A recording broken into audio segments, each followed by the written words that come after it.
Welcome back to ECE 320A. Homework 9 is due Sunday evening. Homework 10, which isn't yet posted, will be due on Wednesday, the 9th. Teacher course evaluations, those are due on the 9th also, and I think you know the drill. That's anonymous, meaning I don't know who said what. I don't see those until after I've posted your grades, so it will not impact your grade in any way. And it does help me better the class for subsequent semesters if you give me input or feedback, and it's appreciated. And it's important that I get more than 6 or 7 inputs for this class. It's nice if I can get the participation up to 80% or 100%. And I think if you answer, you'll quit getting those annoying emails. Is that true? No? They keep sending them? Yes, sir? I have no way of knowing who's done what. Somebody's done that before, haven't they? They've set a precedent. I'll think about it. So force that on me, get 100% completion or participation, and then I'll decide what to do. Then, what? No, it has to be 100. All or nothing. The final exam is on Friday. Wow, a week from Friday. And that's from 1 o'clock to 3 o'clock, and it will be in this room.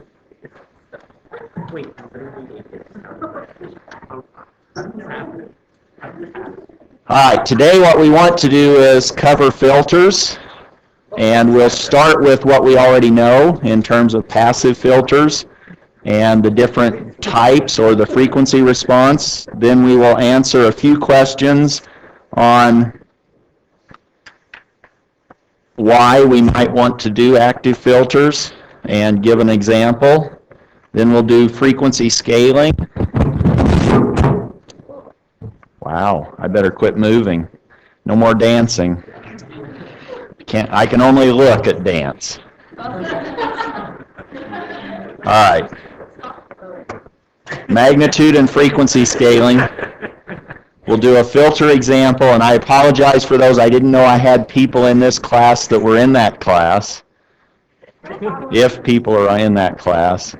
We'll do a filter example. It's a low-pass filter with scaling, and then probably next time we will get into Butterworth filters, and that is to achieve a particular bandpass behavior for a low-pass, which is maximally flat. And you can remember that maximally flat by thinking about Butterworth. You put that syrup on pancakes, and a pancake is usually flat, maximally flat. Although Kansas is apparently flatter than a pancake if you do the statistical analysis of the variation in, I don't know where that came from.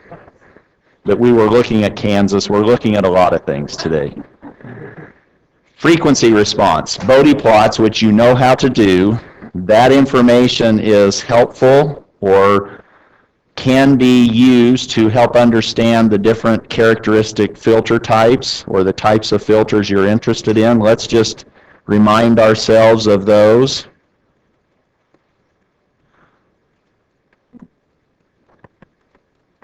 And a generic structure for a passive realization of those types. Now if somebody in an interview says, can I scroll up? Oh, you meant scroll up. The other up. So now what's a low-pass filter? What's its frequency response look like? I was trying to get through a lot of material today, so I wanted to scroll through that as quickly as possible, so I apologize for that. But it is available online if you can't get that copied down as quickly as I was hoping. But what's a low-pass filter look like if we now sketched that magnitude response in dB? That should be straight line and down. And how fast it slopes is the order of the filter. This particular location we could call the break frequency, we could call it the corner frequency. In the filter realization that we will just sketch, which now if you're in the interview and somebody says, can you sketch a low-pass filter, you should be able to do that in the interview this semester, next semester, 30 years from today. You should still be able to write down this low-pass filter structure with just a passive RC design. Here is the output voltage, and there's the input voltage, and you can derive the transfer function and then sketch the Bode plot of that transfer function, and its magnitude should look like this. And for the low pass first order, this is simply going to be 20 dB per decade, but in general, a low pass filter might fall off if we have a higher order much more rapidly, or much sharper, or steeper into the stop band. Now, why do we want a low-pass filter? A couple of reasons. We might want to remove high-frequency noise, or there may actually be high-frequency signals that we want to reject.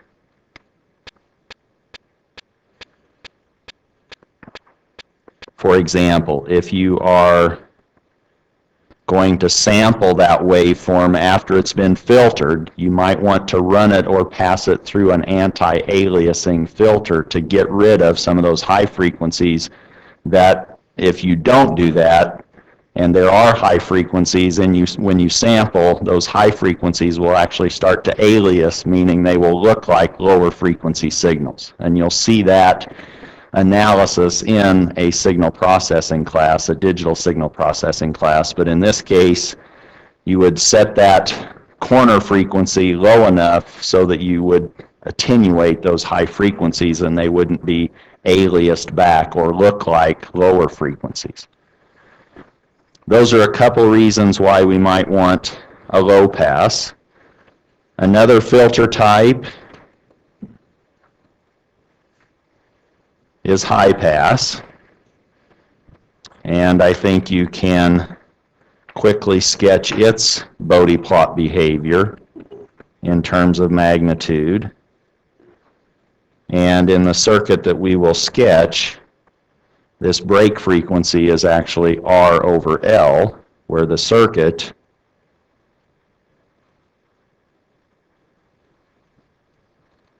structurally it has an R and an impedance, but we know the reciprocal relationship between L and C. This now will pass high frequencies favorably and reject low frequencies. So that some reasons you might want this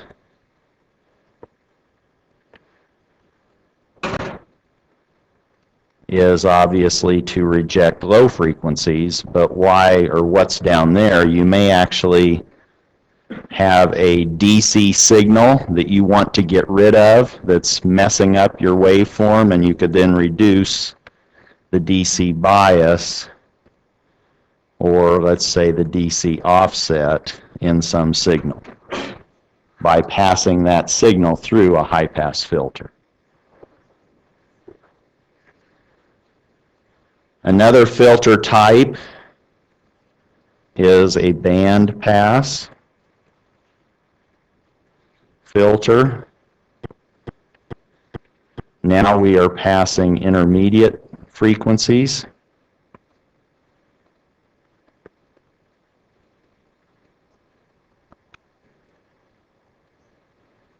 And those could be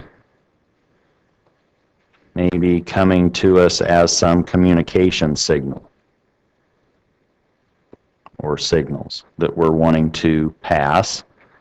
And now the structure magnitude looks like that, where depending on how wide or narrow that flat piece is, that determines the range of your pass band that you're passing in this band pass filter. And you can actually obtain this kind of a frequency response by now manipulate or interconnecting R, L, and C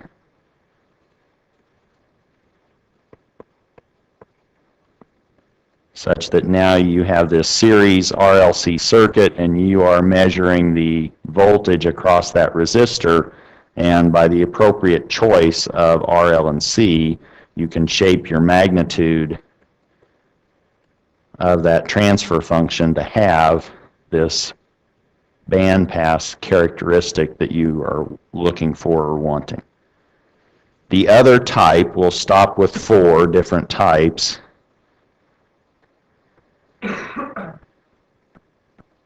Is a band reject. Maybe here you have a given frequency that you are trying to reject. For example, maybe you are picking up hum from the lines in your house, a 60 hertz hum. You might be getting that and you want to reject it, so now this has just the inverse magnitude response of the pass band, and in terms of a structure of filter, again we have an R, L, and a C. It's just that we are pulling off the output across different circuit elements. And that would then give us this band reject, or now more of a V shape in our magnitude response. Those are some very basic passive filters just to get you thinking, oh, I can actually achieve these 4 different types, but it may be better to implement your filtering with active filters. And this is when you put on your 2-year-old cap and you ask why, right? Why do we want active filters? One, and I think I've already hinted at this when this question may have been asked before, we don't have to use inductors with active filters, and those inductors can be heavy, expensive, and we can avoid those with active filters. They don't require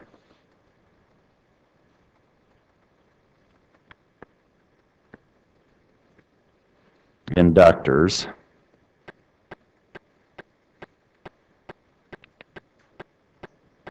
which are heavy, and they can be much more expensive than a bunch of capacitors. With those passive filters, we really didn't have much adjustment on the amplification or the gain in that, but with active filters we can. So another answer to why is these active filters allow more control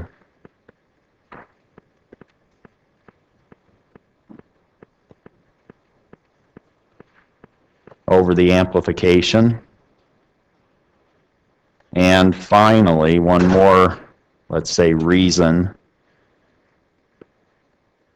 is that their characteristics aren't changed as dramatically when we hang a load, when we put a load on the end or at the terminals of those active filters versus a passive filter. So their characteristics, by that I'm meaning their frequency response, their characteristics are not altered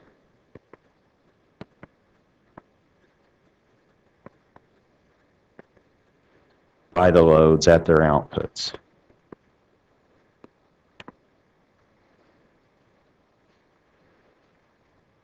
If that's the case, let's look at a particular active filter and remind you that you do have a lot of skills now in your possession or in your toolbox. If you're carrying this toolbox of circuits around, you have quite a few in that toolbox. This is coming from a problem in the back of chapter 15. It's part C of problem 33, and I think that's on, in your edition, page 597. This circuit, now it's active. We have an op-amp. Let's connect that non-inverting terminal to ground. And now we have a little bit more interesting structure. We have a capacitor, we have a resistor, we have another resistor, we have another capacitor, we have another resistor, and let's say this now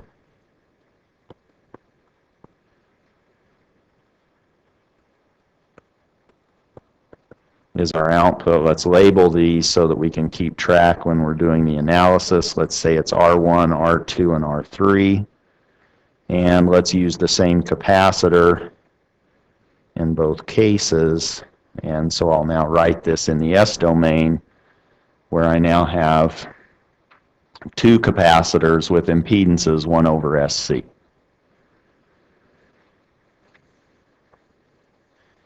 Now, if you're seeing this circuit, the first question that you probably want to ask is it well behaved, or will it behave properly if I don't sort of stress it too much? Meaning, put a really demanding load on that particular output to draw more current than you can produce, or you want the transfer function that you derive to actually be consistent with what you think, and when is that going to be the case? What kind of feedback do you need around this op-amp to make that happen? You need negative feedback, and so you need the output fed back through some kind of impedance structure to the inverting terminal of that op-amp, and in fact you do have that through this resistor R sub 3. So it's now in negative feedback, which now says that these inverting and non-inverting terminals are effectively tied, or they virtually are shorted, meaning the system is set up to always drive that difference, that potential difference between the non-inverting and the inverting terminal to 0, or a very, very small amount. If that's the case, then can you see that this particular point right there, which is tied to the inverting terminal, is effectively tied to ground. Virtually it's tied to ground.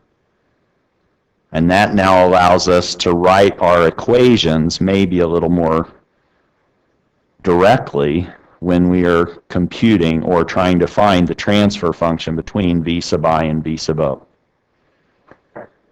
The way that I am going to do that is I'm going to say, what if I look at this particular node and call this voltage V sub 1, I'm going to be able to write a KCL equation at that node 1 in terms of VI, V1, and VO. Eventually I need to eliminate V1. I just want an equation that contains VI and VO, put that on one side, and everything else on the other side is my transfer function.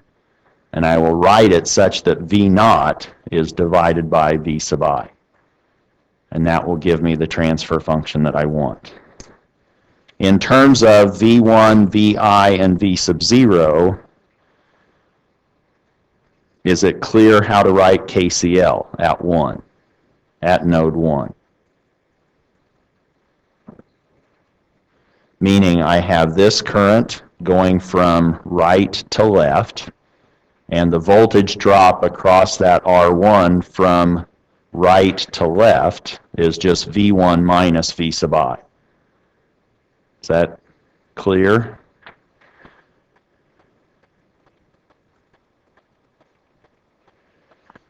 I then have this current, and that current is pretty easy to write down. That's just V1 over R sub 2.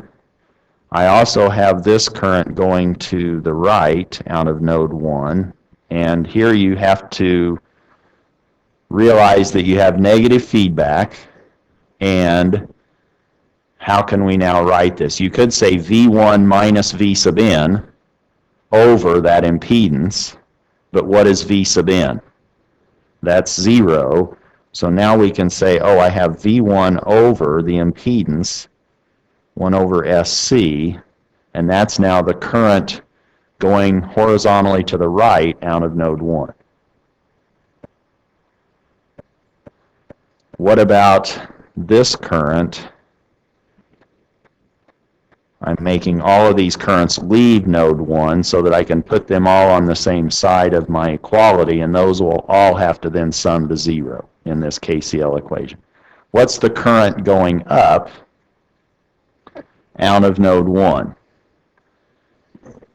It's the same thing that we just wrote down, isn't it? Because that 1 over SC is actually in parallel with the other one. Or you could say, oh, that's V1 minus V sub n over 1 over SC, but V sub n is grounded virtually. So we then have the same expression for the current going up as we had horizontally going to the right, and all of those now sum to 0. And this is pretty clean, actually. We just have an equation containing V1 and V sub I. Let's combine all of our V1 coefficients. Pulling the 1 over SC upstairs, and pushing that V sub I over R1 to the other side. So this is just 2 times SC. If I put all of those over a common denominator,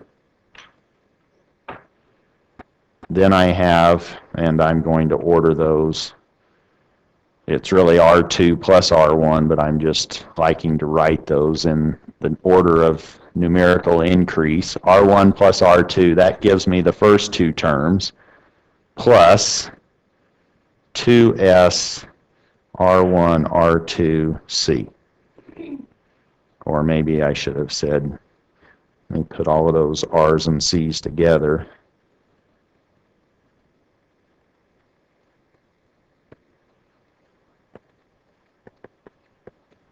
That's just algebra. And I can cancel the same R1 on both sides. They're both downstairs. And I need V1 in terms of V sub I, or that will be the easier way to deal with this, so that now I have V1 is the reciprocal of what I just wrote in square brackets.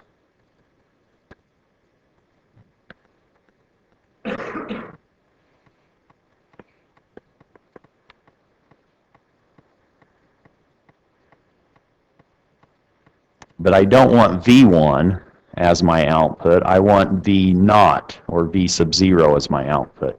So if I can now find an equation relating V1 to V naught, then I can use this relationship to obtain or solve for V naught in terms of V sub I. If I go back here, what did I write down? I found the currents leaving node number 1. I could also ask what are the currents leaving node N? That's different than node 1, isn't it? Node N is this, and now I could say, oh, I have this current, I have this current, and I have that current.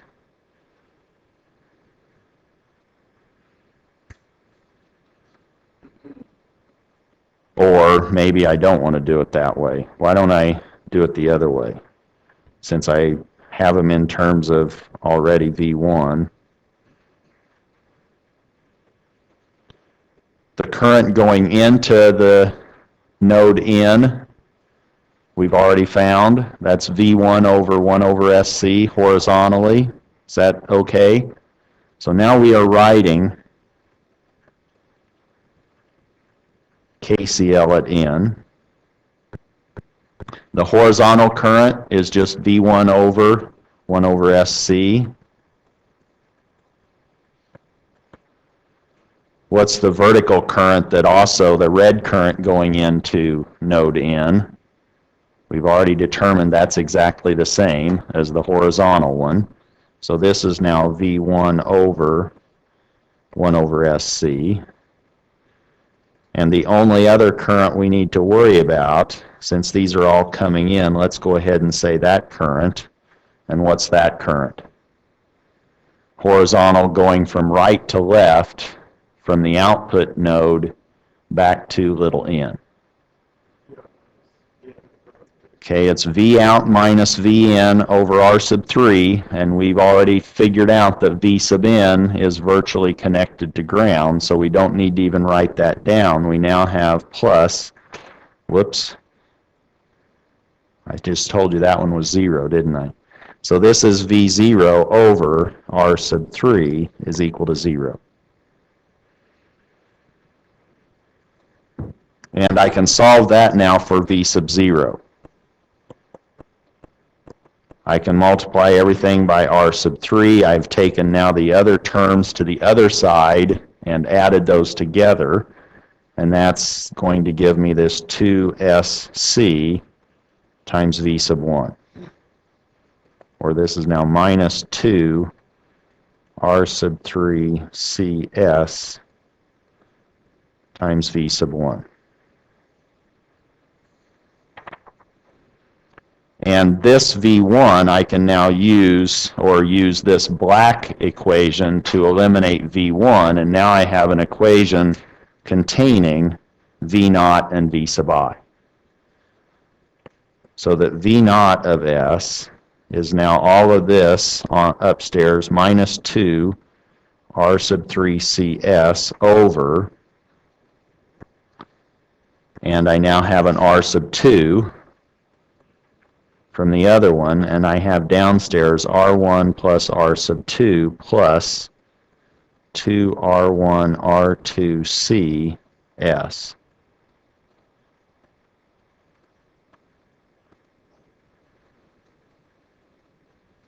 You've now derived, maybe with a little help, the transfer function for that active filter, or for that active circuit.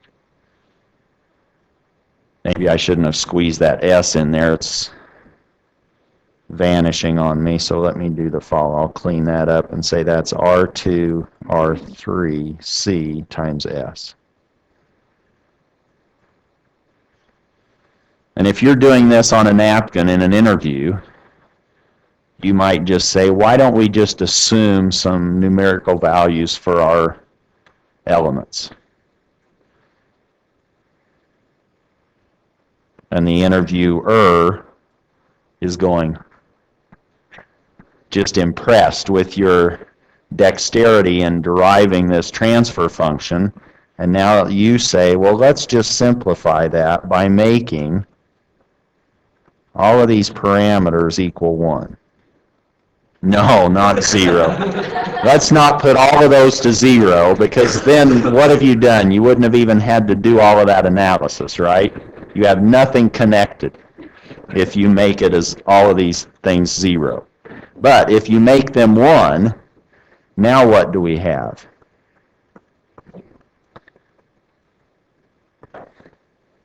Now we have upstairs, we just have a minus 2 times S. And downstairs, what do we have? 1 plus 1, I still remember how to do that. That's 2, plus 2 times 1 times 1 times 1. That's just 2S. Those 2's I can cancel, and now look at what I end up with. Minus S over S plus 1. And you can sketch the Bode plot of that, can't you? On your napkin. It's not even going to take much more space.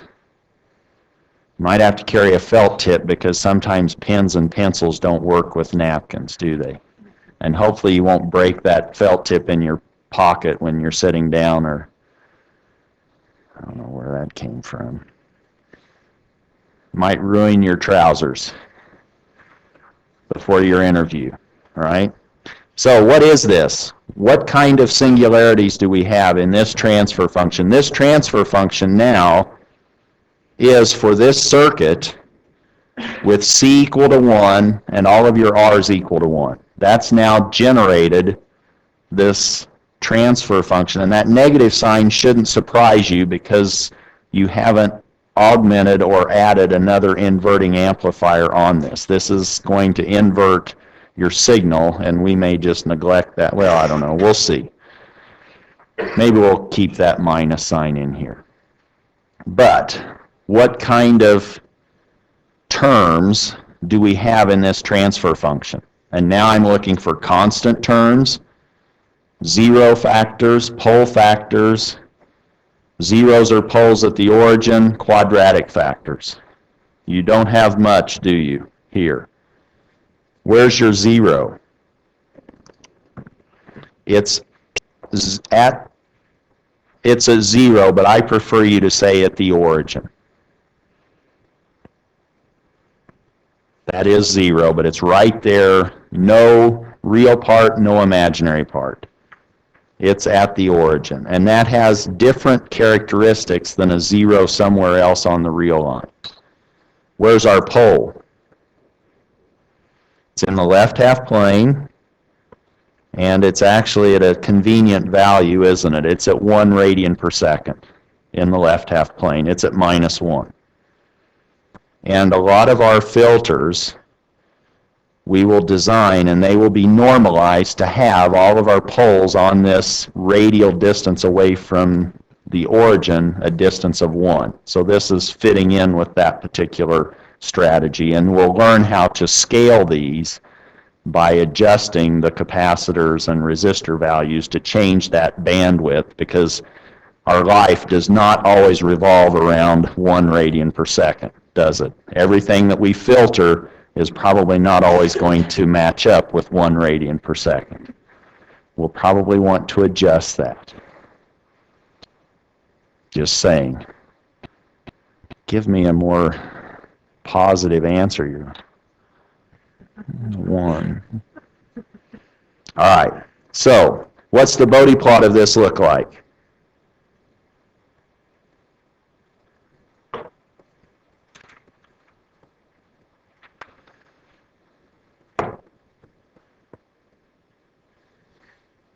Well, I've now erased or scrolled it away.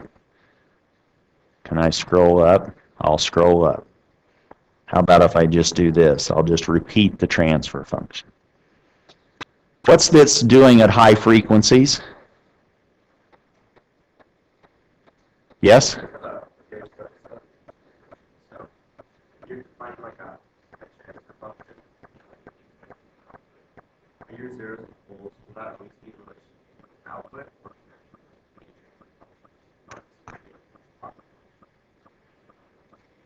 So you can create a Bode plot for a vehicle. You can have a Bode plot, obviously, for a stereo, for an amplifier. You can have Bode plots for any dynamical system. If a system has its behavior described by differential equations, you can find a transfer function, and now you have a Bode plot for any system that you're interested in. I'm not sure if that was your question.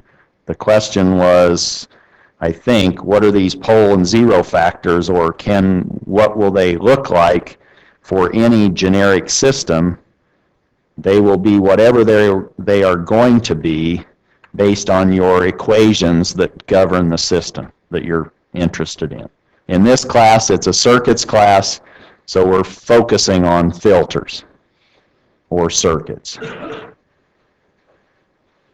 But this one at high frequencies, What's happening? What's the numerator doing? And for here, what are high frequencies?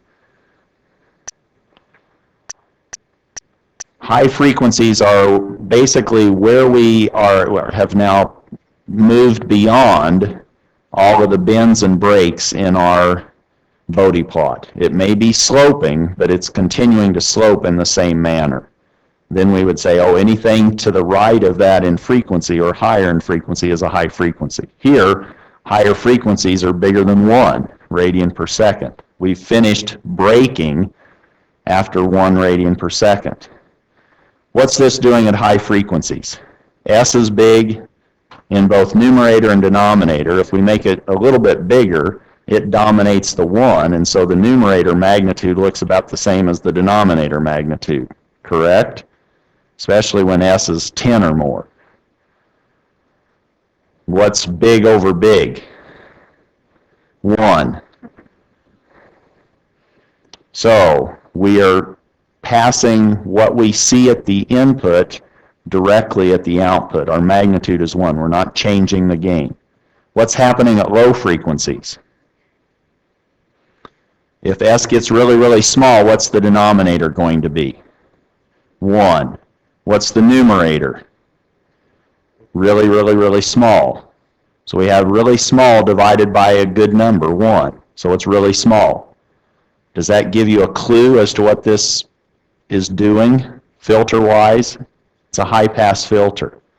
It's attenuating low frequencies because low frequencies are really, really tiny, and it's passing high frequencies. And can you see that from this, if we now plotted the individual terms? What's the 0 at the origin going to do? Anything at the origin, does it ever break? A pole at the origin, does it break? No, it's always slanting or sloping. And it's sloping depending on how many we have. If we had 1 pole at the origin, it's sloping down because it's a pole at minus 20 dB per decade. If it's a 0, now it's sloping up with frequency. So if we just had the 0, it would look like this. But what do we actually have? We have a pole. And where is that pole going to be? Where does it break? At 1 radian per second. So now we are going up here at plus 20 dB per decade, and then we get the pole's contribution. So this is due to the 0. Our pole is flat until we hit 1, and then it goes down at minus 20 dB per decade, and this is happening right at omega equal to 1, and now we add these two gains together. This was 0 dB, and now we have this guy coming up from the basement, and then the slopes cancel, and the red curve is in fact the magnitude response of this transfer function.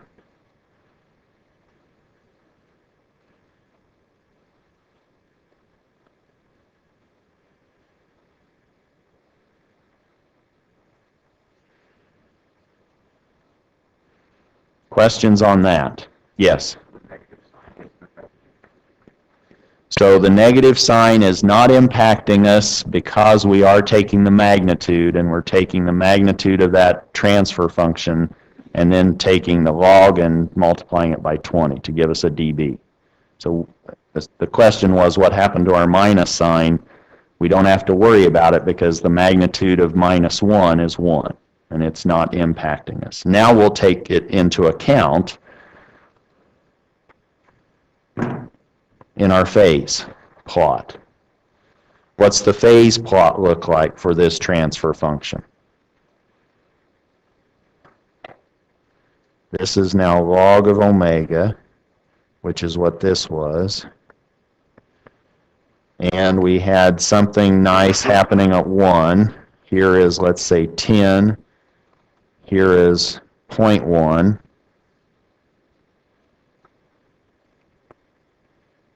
Depending on how many cycles we have in our log paper, this is what we have. But our transfer function was this minus s over s plus 1.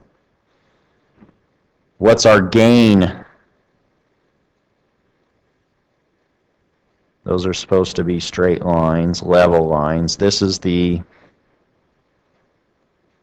phase of h of j omega.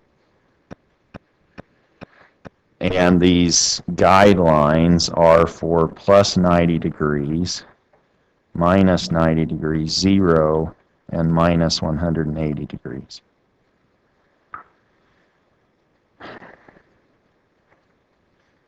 What's the constant term going to give us in terms of angle or phase? 1, is this in time constant form? This transfer function? Yes, it's in pole 0 form also, isn't it? Because of the fact that we have a pole at 1. So we could write that if we wanted to. If you didn't feel comfortable with that, you could say, oh, I can always multiply by 1. And here 1 is 1 over 1, and I'm going to multiply s by 1. So I now have s over 1 plus 1. The break frequency is 1. It's in time constant form or pole 0 form. What's the phase of my constant term? My constant here is minus 1. The angle of minus 1, if you were looking in the s-plane,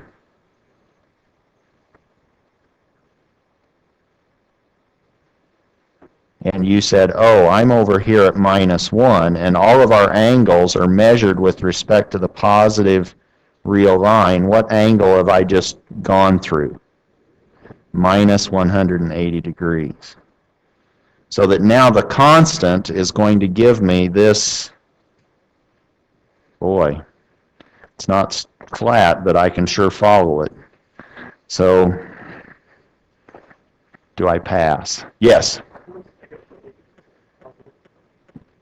The question was, why is it minus 180 versus plus 180, and it could be either one. I'm just always usually going to minus 180 because a lot of times the phase is consistent with a delay, and a minus gives me a delay in my argument of my cosine or sine. So I'm just saying minus 180, but it's equivalent to plus 180. You can see that you can get to minus 1 either going down or going up. So minus 180 or plus 180, it's fine. But here I'm saying I'm going to call it minus 180, and there's where my constant, that's what my constant is providing for the overall phase. What about the phase due to the, so now we've accounted for the minus sign. What's the angle of that 0 at the origin? Now if I have a 0 there and I'm marching up here, what's the angle? That's always 90 degrees, isn't it? So this is the phase of my 0. What about the phase of the pole factor with a break at 1? What's our phase do? The phase is more difficult to draw than the magnitude. The magnitude, once you reach the break, you just have to go up or down and just keep going up or down at that same slope. But the phase actually turns on and then it quits sloping 2 decades after it turned on. We're approximating this. We're saying all of our phase contribution we are considering to happen over a 2-decade span, and that 2-decade span is going to be centered around the break frequency. Our break frequency is at 1, so that we have something happening here and there, a decade before and a decade after.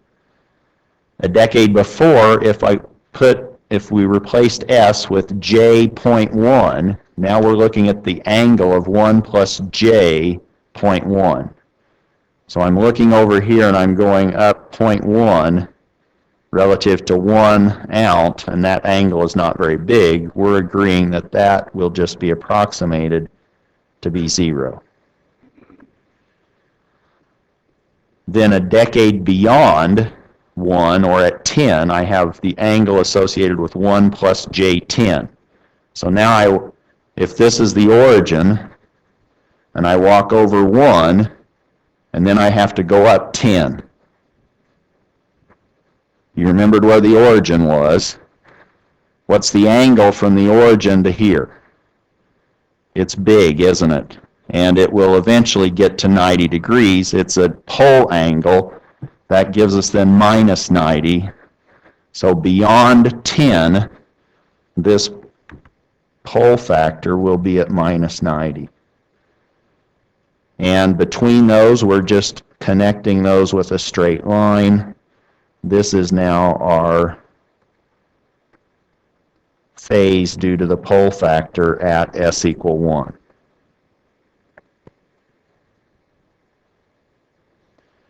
Or maybe I should just say pole at s equal 1.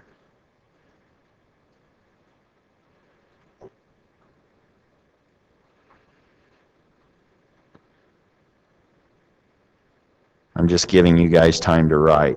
I'm playing. Lassoing things. Yes?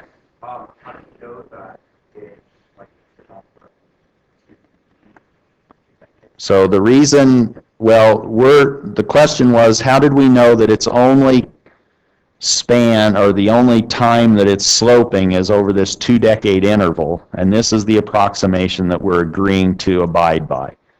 At 1 plus j 0.1, that's a small angle, maybe 6 degrees, but we're just continuing to say that's 0 degrees. So anything below 6 degrees, we're just calling it 0. And then anything above a decade, you might be at 83 degrees or 84 degrees, but we're saying, oh, that's close enough to 90. Let's just, so once you get 10 out in the imaginary direction versus 1 out in the real direction, and that's why we're agreeing to just say this is all happening over a 2-decade span. And you could punch those into your calculator and become a little bit more comfortable with that if you wanted to, in terms of why are we making these approximations. The actual curve sort of has this spin, or this S shape to it, but it will cross exactly at minus 45 right at the break. But at 0.1, it's a little below where those two intersect, and at 10, it's a little above where those two straight lines intersect. That this is not quite complete, is it? We need to add all of these up, point for point. And if we go over here and say, okay, what's happening at this frequency? I'm now adding 0, plus 90, and minus 180. This is pretty challenging math, isn't it? What do I end up with? Minus 90. So now I'm going to be minus 90 until I come to a break. And now I'm going to start sloping. And the only slope that I have is a result of that pole, so that now I'm actually going to slope down parallel to that pole's slope. And I could say, okay, what's happening over here? Whoops. Didn't intend that to be on. I wanted another felt tip. Here's a high frequency. If I add these contributions at that high frequency, I have 90 degrees, minus 90 degrees. That gives me 0, plus minus 180. So I am consistent with what I have drawn for my total phase curve in red. It's now going to be there. So this is now the phase plot of that transfer function.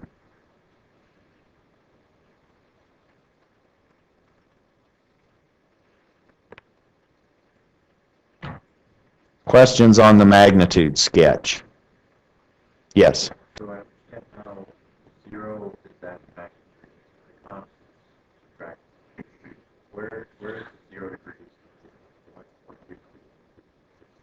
Why do we have 0 degrees here? I'm trying to understand your question. So now I think you're having a question about the pole, maybe. What's the angle due to the pole? You feel comfortable with the phase of the 0. You feel okay with the phase of the gain or of the constant. Now what you're asking is, what's that guy? Well, if you look at in the S-plane, what is happening, whoops,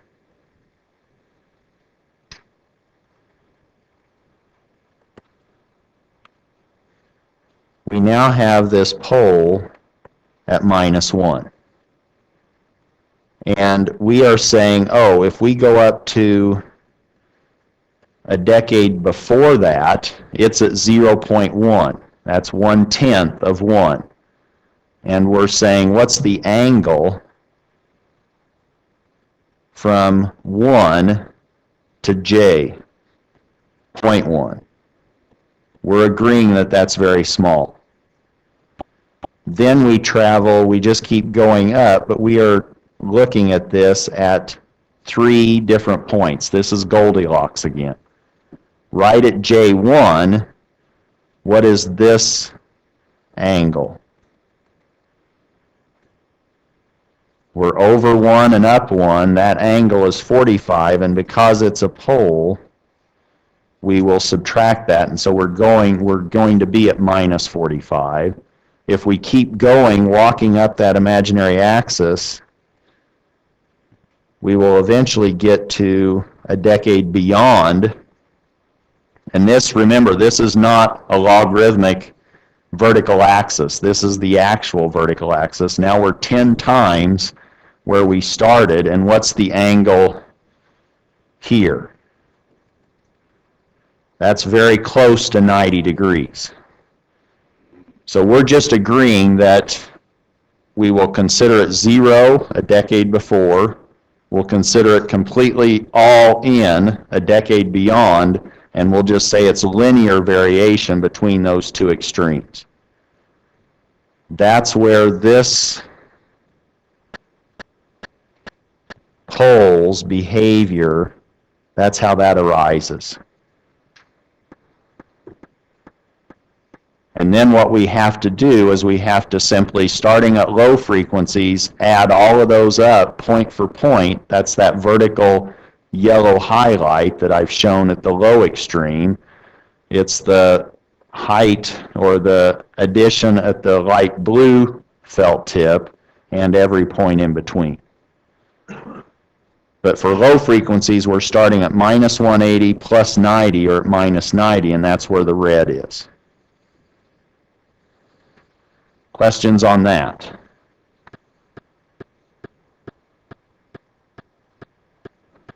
Now, as I said, we probably don't want to live in a world determined by a break frequency of 1. That would be kind of boring. And you guys are not boring, are you? You live in a dynamic world. We want to know, how can we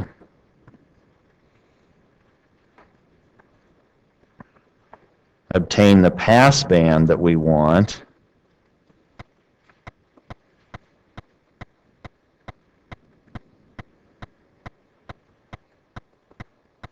and you may be forced to live with the capacitors that Josie has in stock while using the capacitors that you have available to you, while still using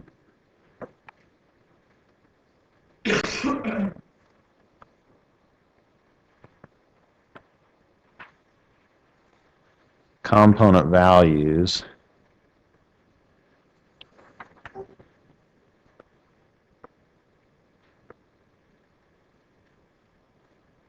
that we have available. For example, maybe you got a special deal from some supplier and they said, oh, I'll sell you a bunch of 10 microfarad capacitors. And you go, I'm in. And you just buy a bunch of those. Now, all of your circuits need to be using 10 microfarad capacitors. But we can do that because we can scale, we can magnitude scale. Let me just remind you of what I just said. You've now bought a large supply of 10 microfarad capacitors, and you want to design your filters that use those. I want to use 10 microfarad capacitors. Or pick your favorite value, or pick what's on sale, or pick what Josie has in the stockroom. Well, the way that we are going to do that is we will be able to do that by frequency scaling. That will allow us to change the pass band that we want from 1 radian per second, maybe up to 2,000 hertz. Maybe that's the pass band we want. And we can use the capacitors that we want by magnitude scaling. Let's see how those work. Let's start with magnitude scaling.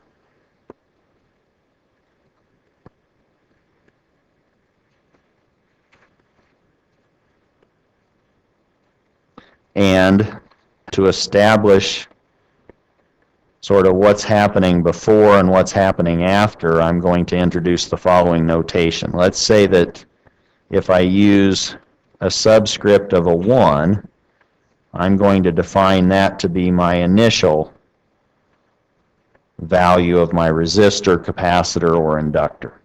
That's maybe the value when everything was equal to 1. Subscript 2 is my final value. That's the notation that I'm going to use. So in magnitude scaling, what I'm saying is I want to now change the magnitude of my impedance by some amount. Let me call it K sub m. I want my final impedance, Z sub 2, to be K sub m times what I started with, Z sub 1. And I'm considering K sub m to be positive.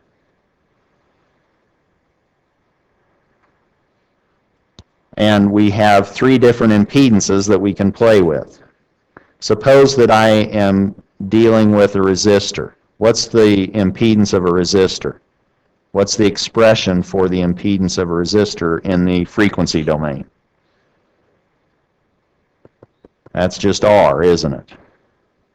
So now if I use that and I say, oh, Z sub 2 is going to be K sub m Z sub 1, then Z sub 2 is just R2, and I need that to be K sub m times Z1, which was R1. This is now my relationship. If I want to impedance scale by a value of K sub m, maybe that's 2,000, then the final resistor is going to be 2,000 times the value of the initial resistor. That's all I'm saying.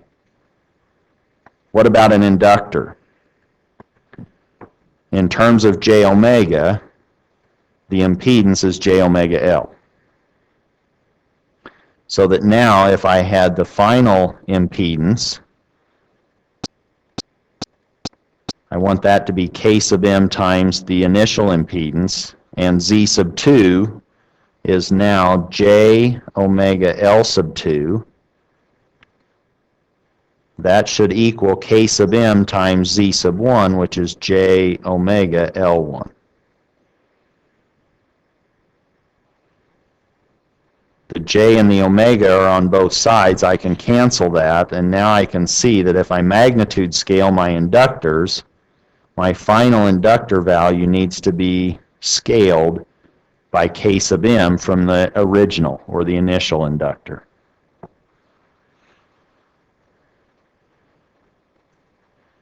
And I think you see how we'll do this for the capacitor. Capacitor is now 1 over j omega c. Again, we want the final impedance to be scaled by K sub m from the initial. But now I have 1 over j omega c sub 2, and that's equal to K sub m times z sub 1, but z sub 1 is 1 over j omega c sub 1. Well, I have j omega in the denominator on the left. I have j omega on in the denominator on the right. I can make it look even better if I put that K sub m downstairs. Downstairs, downstairs. That's equivalent to being upstairs. And if I equate similar terms, is it clear that now C sub 2 is C1 over K sub m if I magnitude scaled my capacitors? If I want the impedance to be increased by 4,000, now I need to, if I started with some capacitor C1, I divide that by 4,000 to obtain my final capacitor's value. That's magnitude scaling. Let's look at frequency scaling. With frequency scaling, this is where we want to move beyond always having to have a bandwidth of 1 radian per second. That's not going to cut it. With frequency scaling, we want the impedance. We don't want to change the impedance value. We've already accounted for that by magnitude scaling. We want the impedance at the final frequency to equal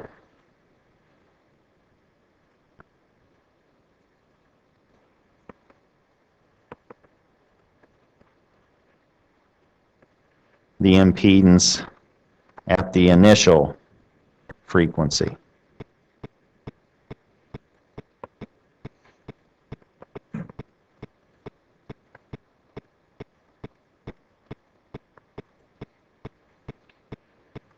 Or I'm really just saying that z sub 2 is equal to z sub 1.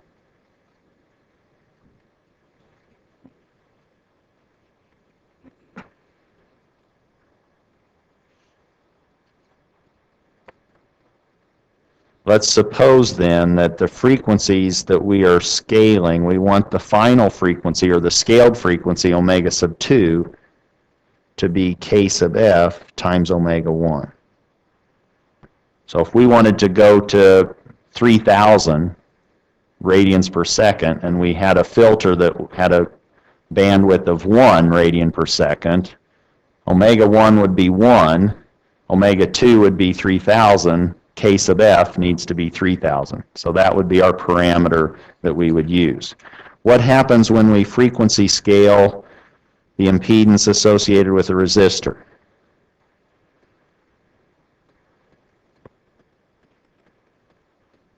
Z sub r is just r. Is there any omega there? There's no omega 1, there's no omega 2, so resistors are not impacted by frequency scaling. R2 is R1. What about an inductor? That's Z sub 2, that's J omega sub 2, L sub 2, but we just said omega sub 2 is actually K sub f omega 1. So this is now J K sub f omega 1 L sub 2. But what did we agree we wanted to be true when we were frequency scaling?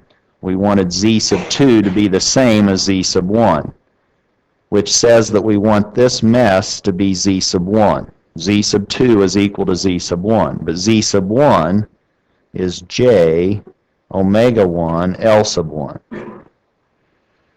And we can now relate, we can relate this to that. We want them to be the same. and we have j omega 1 in common, we can divide those out, and we end up with a relationship between L sub 2 and L sub 1. We see, I hope, that omega 1 L sub 2, whoops, don't want omega 1, I just canceled that out. I have K sub F, L sub 2 is equal to L sub 1, or L sub 2 now is L sub 1 over K sub F. So if I frequency scale my inductors, I need to divide the initial inductor by K sub F. What about capacitors?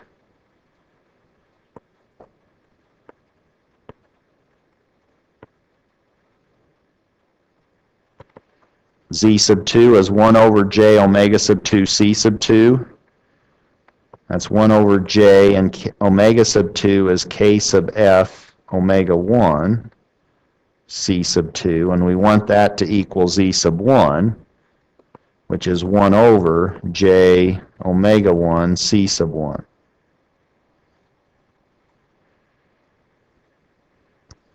And again, we can see, I hope, that K sub F C sub 2 is equal to C sub 1 if we make this connection, or the two denominators the same, so that C sub 2 is C sub 1 over K sub F.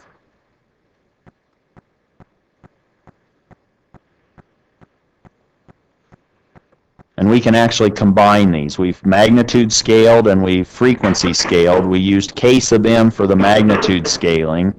We've used K sub F for the frequency scaling. If we combine the two scalings, then we can have all of the K sub M's and K sub F's for the 2's relative to the 1's.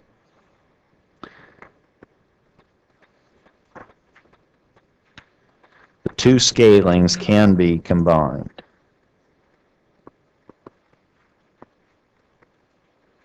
Meaning R sub 2 didn't matter about frequency scaling, that's just K sub M R sub 1. L sub 2, the magnitude scaling was upstairs, the frequency scaling was downstairs, so that now when we combine those, we have Km over K sub F times L sub 1.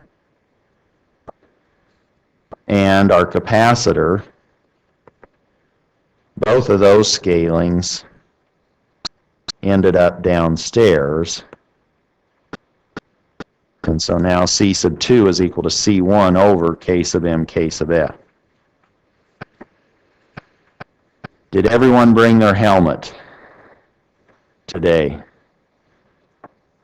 I know it's not Halloween, but you should be safe, and we want to be safe. Now we're going to go into some rough terrain. Let's look at an example.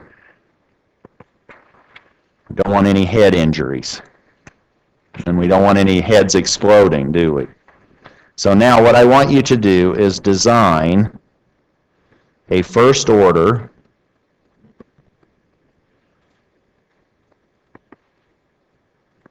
low-pass filter. And if I stop there, you could easily draw that passively or actively. But now let's say with a bandwidth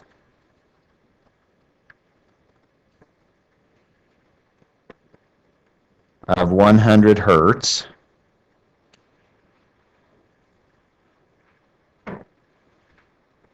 a gain of 2, and use a 1 microfarad capacitor.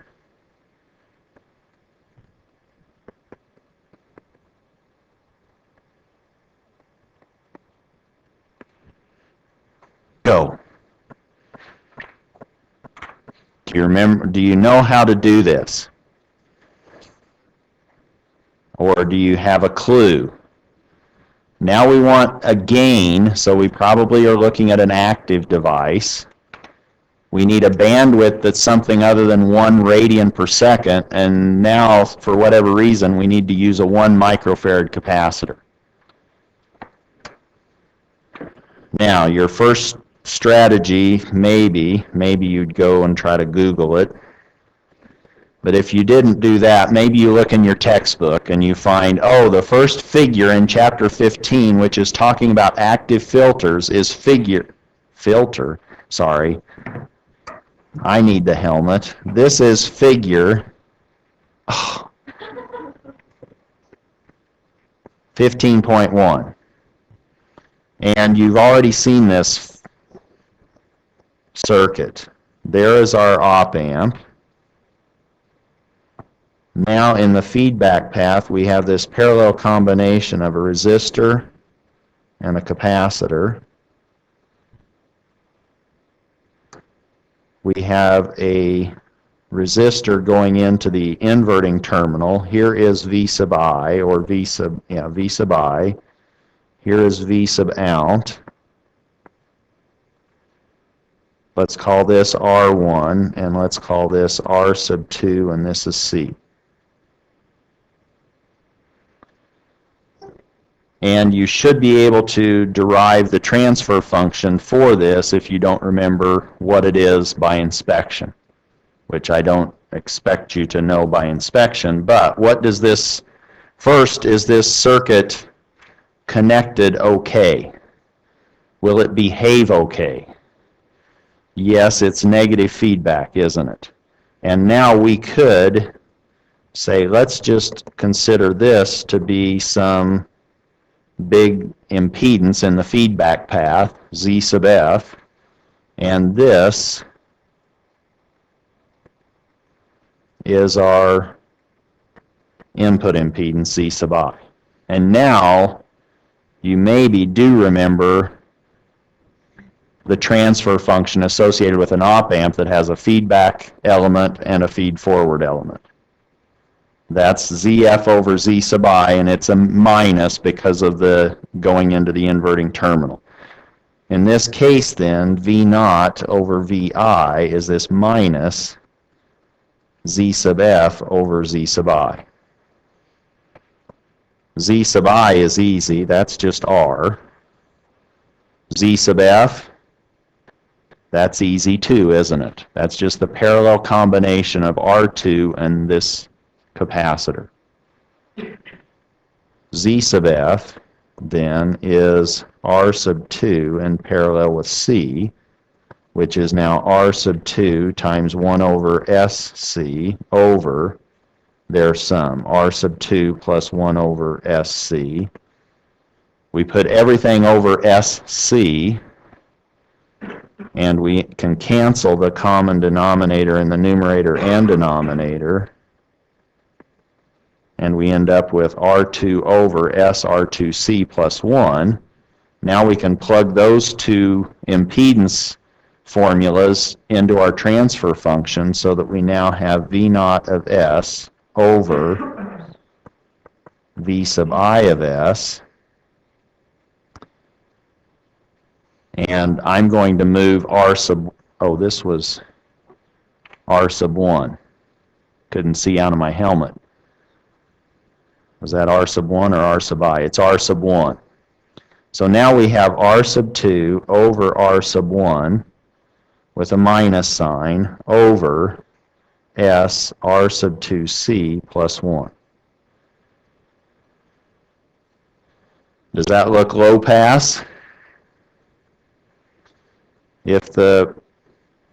What happens if we just get cute with our element assignments and make them all be 1? And if we even neglect the minus 1, just to, maybe that's making us nervous, then Z sub F over Z sub I becomes 1 over 1, 1, 1 times 1. That's why I said you better have your helmet. So now we have 1 over S plus 1. That's our transfer function. Does that look low pass? Yes. We have one pole and it's at S equal to minus 1. H of j omega is equal to 1 over j omega plus 1. What's the cutoff frequency? Our break frequency, our cutoff frequency is 1 radian per second. And what's our DC gain?